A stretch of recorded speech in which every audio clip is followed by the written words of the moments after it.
je te crois. Mettre de la vaseline sur les lèvres, c'est un peu comme essayer de mettre un feu d'artifice dans une boîte en carton. Ça peut mal tourner. L'explication est simple.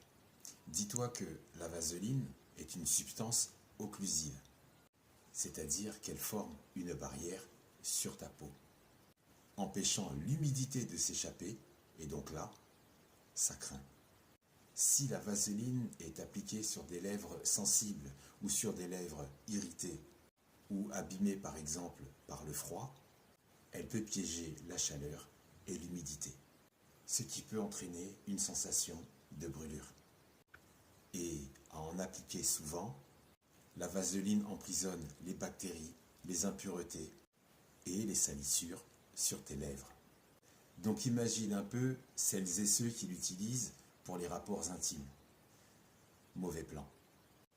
Et celles et ceux qui l'emploient sur les cheveux.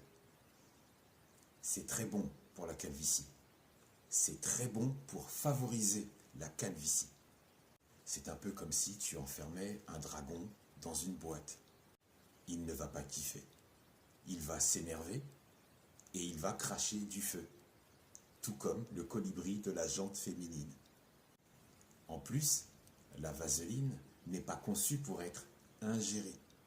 Donc si tu as eu l'idée de faire un petit goûter après avoir mis de la vaseline sur tes lèvres, tu as peut-être aussi goûté à un mélange de glisse et de brûlure. Imagine un petit bonhomme en train de glisser sur une peau de banane. Mais au lieu de rire, il se retrouve avec des lèvres en feu.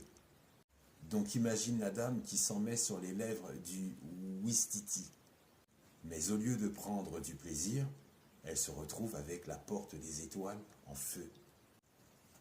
Pas dedans, mais juste autour de la porte. Il est préférable de choisir un baume à lèvres spécialement conçu pour hydrater et protéger, plutôt que de se transformer en petit pompier avec de la vaseline. Ceci étant dit, tu peux garder la vaseline pour cirer tes chaussures en cuir. Elles seront imperméabilisées. Est-ce que ça nourrit le cuir? Pas si sûr. Surtout pour les chaussures dans le commerce et pour une meilleure rentabilité, et notamment pour les chaussures de sport, comme les légendaires Stan Smith, depuis 2021, ne sont plus en cuir, mais plutôt d'une matière issue d'un champignon, des matériaux synthétiques pour laisser place à la Stan vegan. Après, c'est un autre